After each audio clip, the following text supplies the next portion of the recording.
News 18 ಡಿಜಿಟಲ್ಗೆ ಸ್ವಾಗತ. ನಾನು ಕಾರ್ತಿಕ್. ರಾಜ್ಯದಲ್ಲಿ ಸಿಎಂ ಬದಲಾವಣೆಯ ಚರ್ಚೆ ಇರುವಂಥ ಸಂದರ್ಭದಲ್ಲಿ ಡಿಸಿಎಂ ಡಿ.ಕೆ. ಶಿವಕುಮಾರ್ ಅವರು ಶತಾಯಗತಾಯವಾಗಿ ಸಿಎಂ ಆಗಬೇಕು ಅನ್ನುವಂಥ ರೀತಿಯಲ್ಲಿ ಸಾಕಷ್ಟು ಪ್ರಯತ್ನಗಳನ್ನ ಪಡ್ತಾ ಇದ್ದಾರೆ. ಡಿಸಿಎಂ ಡಿ.ಕೆ. ಶಿವಕುಮಾರ್ ಅವರ ಈ ಒಂದು ಪ್ರಯತ್ನಕ್ಕೆ ಸಿಎಂ ಸಿದ್ದರಾಮಯ್ಯನವರ ಬಣವು ಕೂಡ ಸಾಕಷ್ಟು ಪ್ರತಿರೋಧವನ್ನು ಒಡ್ತಾ ಇದೆ. ಅದರಲ್ಲೂ ಅಹಿಂದ ನಾಯಕರು ಸಿದ್ದರಾಮಯ್ಯನವರನ್ನ ಕುರ್ಚಿಯನ್ನು ಉಳಿಸ್ಕೊಳ್ಳೋದಕ್ಕೆ ಸಾಕಷ್ಟು ಪ್ರಯತ್ನಗಳನ್ನ ಪಡ್ತಾ ಇದ್ದಾರೆ. ಡಿಸಿಎಂ ಡಿ.ಕೆ. ಶಿವಕುಮಾರ್ ಅವರಿಗೆ ಇದು ತಲೆನೋವಾಗಿ ಪರಿಣಮಿಸಿದೆ. ಹಾಗಾದರೆ ಯಾವ ಅಹಿಂದ ನಾಯಕರು ಸಿದ್ದರಾಮಯ್ಯನವರ ಕುರ್ಚಿಯನ್ನು ಉಳಿಸ್ಕೊಳ್ಳೋದಕ್ಕೆ ಪ್ರಯತ್ನವನ್ನು ಪಡ್ತಾ ಇದ್ದಾರೆ? ಡಿಸಿಎಂ ಡಿ.ಕೆ. ಶಿವಕುಮಾರ್ ಅವರಿಗೆ ಸಂಕಷ್ಟ ತಂದಿಡ್ತಾ ಇರತಕ್ಕಂಥ ಅಹಿಂದ ನಾಯಕರು ಯಾರು?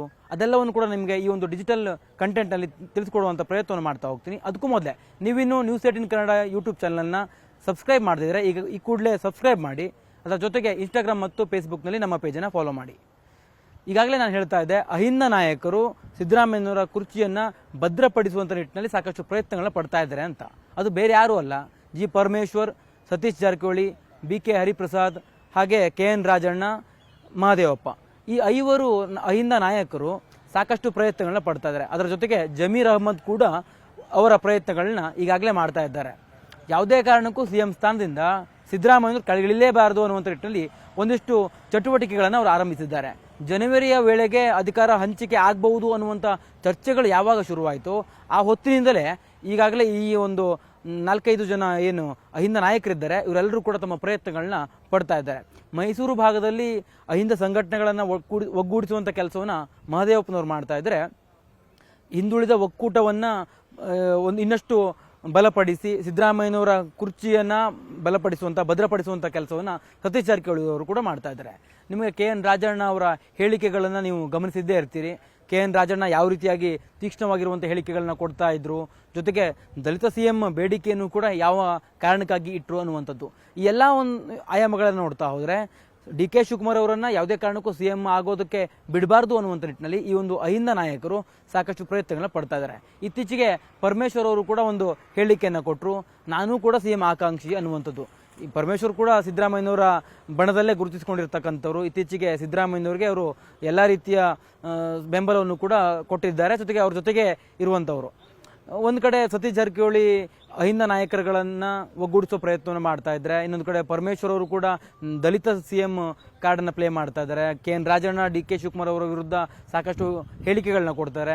ಜಮೀರ್ ಅಹ್ಮದ್ ಕೂಡ ಅವರ ಅಲ್ಪಸಂಖ್ಯಾತ ಸಮುದಾಯ ಏನಿದೆ ಆ ಸಮುದಾಯವನ್ನು ಸಿದ್ದರಾಮಯ್ಯನವರ ಒಂದು ಬೆಂಬಲಕ್ಕೆ ನಿಲ್ಲಿಸುವಂಥ ಒಂದು ಪ್ರಯತ್ನದಲ್ಲಿ ತನ್ನೆಲ್ಲ ಸಾಮರ್ಥ್ಯವನ್ನು ಉಪಯೋಗಿಸಿ ಒಂದಿಷ್ಟು ಚಟುವಟಿಕೆಗಳನ್ನ ಮಾಡ್ತಾ ಇದ್ದಾರೆ. ಬಿ.ಕೆ. ಹರಿಪ್ರಸಾದ್ ದೆಹಲಿಯ ಮಟ್ಟದಲ್ಲಿ ಹಿಂದಿನಿಂದಲೂ ಅವರು ಕಾಂಗ್ರೆಸ್ನ ಅರಿತಂಥವರು. ಅಲ್ಲಿ ಹೈಕಮಾಂಡ್ನ ಯಾವ್ಯಾವ ನಾಯಕರನ್ನ ಭೇಟಿ ಮಾಡಬೇಕು, ಯಾರಿಂದ ಯಾವ ಕೆಲಸ ಮಾಡಿಸ್ಬಹುದು, ಯಾರು ಯಾರನ್ನ ಉಳಿಸೋದಕ್ಕೆ ಸಾಧ್ಯ ಇದೆ, ಈ ರೀತಿಯ ಒಂದು ಎಲ್ಲ ರೀತಿಯ ಒಂದು ಅಂಶಗಳನ್ನು ಅರ್ಥಿರ್ತಕ್ಕಂಥ ಕಾರಣಕ್ಕಾಗಿ ದೆಹಲಿಯ ಮಟ್ಟದಲ್ಲಿ ಹೈಕಮಾಂಡ್ ನಾಯಕರನ್ನ ಭೇಟಿ ಮಾಡಿ ಅಲ್ಲಿ ಸಿದ್ದರಾಮಯ್ಯನವರ ಪರವಾಗಿ ಒಂದಿಷ್ಟು ಹೇಳುವಂಥದ್ದು, ಜೊತೆಗೆ ಸಿದ್ದರಾಮಯ್ಯನವರ ಅನಿವಾರ್ಯತೆ ಬಗ್ಗೆ ಅಲ್ಲಿ ಮನನ ಮಾಡುವಂಥ ಕೆಲಸವನ್ನು ಮಾಡ್ತಾ ಇದ್ದಾರೆ. ಈಗಾಗಲೇ ಹೈಕಮಾಂಡ್ನ ನಾಯಕರಿಗೆ ಬಿ.ಕೆ. ಹರಿಪ್ರಸಾದ್ ಭೇಟಿಯನ್ನು ಕೂಡ ಆಗಿದ್ರು. ಸ್ವತಃ ರಾಹುಲ್ ಗಾಂಧಿ ಅವ್ರನ್ನು ಕೂಡ ಅವ್ರು ಭೇಟಿ ಮಾಡಿದ್ರು. ಈ ಸಿದ್ದರಾಮಯ್ಯನವರು ಯಾವ ಕಾರಣಕ್ಕೆ ಅನಿವಾರ್ಯ ಅನ್ನುವಂಥ ನಿಟ್ಟಿನಲ್ಲಿ ಅಲ್ಲಿ ಮನನ ಮಾಡುವಂಥ ಹೈಕಮಾಂಡ್ ನಾಯಕರಿಗೆ ತಿಳಿಸುವಂಥ ಕೆಲಸವನ್ನು ಮಾಡ್ತಾ ಇದ್ದಾರೆ. ಒಂದು ಹಂತಕ್ಕೆ ಸಿದ್ದರಾಮಯ್ಯನವರ ಬಣದ ನಾಯಕರನ್ನು ಕೂಡ ವಿಶ್ವಾಸಕ್ಕೆ ತೆಗೆದುಕೊಂಡು ನಾನು ಸಿಎಂ ಆಗಬೇಕು ಅನ್ನುವಂಥ ನಿಟ್ಟಿನಲ್ಲಿ ಡಿ.ಕೆ. ಶಿವಕುಮಾರ್ ಅವರು ಪ್ರಯತ್ನ ಪಡ್ತಾ ಇದ್ದಾರೆ. ಡಿ.ಕೆ. ಶಿವಕುಮಾರ್ ಅವರೊಂದಿಗೆ ಮಾತುಕತೆ ಮಾಡಿದ್ರಾದರೂ ಆ ಅಹಿಂದ ನಾಯಕರೇನಿದ್ದಾರಲ್ಲ, ಸತೀಶ್ ಜಾರಕಿಹೊಳಿ ಇರ್ಬೋದು ಅಥವಾ ಜಿ ಪರಮೇಶ್ವರ್, ಮಹದೇವಪ್ಪ, ಇವ್ರು ಯಾರೂ ಕೂಡ ಡಿ.ಕೆ. ಶಿವಕುಮಾರ್ ಅವರ ಬೆಂಬಲಕ್ಕೆ ನಿಲ್ತಾ ಇಲ್ಲ. ಅವರು ನೇರವಾಗಿ ಡಿ.ಕೆ. ಶಿವಕುಮಾರ್ ಅವರಿಗೆ ಹೇಳಿರುವಂಥದ್ದು, ಯಾವುದೇ ಕಾರಣಕ್ಕೂ ಸಿದ್ದರಾಮಯ್ಯನವ್ರನ್ನ ಬಿಟ್ಟು ಬರೋದಕ್ಕಾಗೋದಿಲ್ಲ, ಸಿದ್ದರಾಮಯ್ಯನವರೊಂದಿಗೆ ನಾವಿದ್ದೇವೆ, ಹೈಕಮಾಂಡ್ ಸೂಚನೆ ಏನಿರುತ್ತೋ ಅದನ್ನು ನಾವು ಪಾಲಿಸ್ತೇವೆ ಅನ್ನುವಂಥದ್ದು. ಅದರ ಜೊತೆಗೆ ಇಲ್ಲಿ ಏನೆಲ್ಲ ಚಟುವಟಿಕೆಗಳನ್ನು ಮಾಡಬಹುದು ಆ ಎಲ್ಲ ಚಟುವಟಿಕೆಗಳನ್ನ ಮಾಡ್ತಾ ಇದ್ದಾರೆ. ಜನವರಿ ವೇಳೆಗೆ ಅಧಿಕಾರ ಪಡಿಬೇಕು ಅನ್ನುವಂಥ ಯೋಚನೆಯಲ್ಲಿದ್ದಂಥ ಡಿ.ಕೆ. ಶಿವಕುಮಾರ್ ಅವರಿಗೆ ಈ ಅಹಿಂದ ನಾಯಕರು ತಲೆನೋವಾಗಿ ಪರಿಣಮಿಸಿದ್ದಾರೆ. ಅವ್ರನ್ನ ಹೇಗೆ ಕಂಟ್ರೋಲ್ ಮಾಡೋದು, ಅವ್ರನ್ನ ಹೇಗೆ ವಿಶ್ವಾಸಕ್ಕೆ ತೆಗೆದುಕೊಳ್ಳೋದು ಅನ್ನುವಂಥ ನಿಟ್ಟಿನಲ್ಲಿ ಡಿ.ಕೆ. ಶಿವಕುಮಾರ್ ಸಾಕಷ್ಟು ಚಿಂತನೆಯಲ್ಲೂ ಕೂಡ ಇದ್ದಂತೆ ಕಾಣಿಸ್ತಾ ಇದೆ. ಜೊತೆಗೆ ಮಲ್ಲಿಕಾರ್ಜುನ್ ಖರ್ಗೆ ಅವ್ರನ್ನ ಬಂದಾಗೆಲ್ಲ ಡಿ.ಕೆ. ಶಿವಕುಮಾರ್ ಅವರೀಗ ಭೇಟಿ ಮಾಡ್ತಾ ಇದ್ದಾರೆ. ಇವತ್ತು ಸಹ ಮಲ್ಲಿಕಾರ್ಜುನ್ ಖರ್ಗೆ ಅವರೊಂದಿಗೆ ಖಾಸಗಿಯಾಗಿ ಒಂದು 20-30 ನಿಮಿಷಗಳ ಕಾಲ ಭೇಟಿ ಮಾಡಿ ಮಾತುಕತೆಯನ್ನು ಕೂಡ ಡಿ.ಕೆ. ಶಿವಕುಮಾರ್ ಮಾಡಿದ್ದಾರೆ.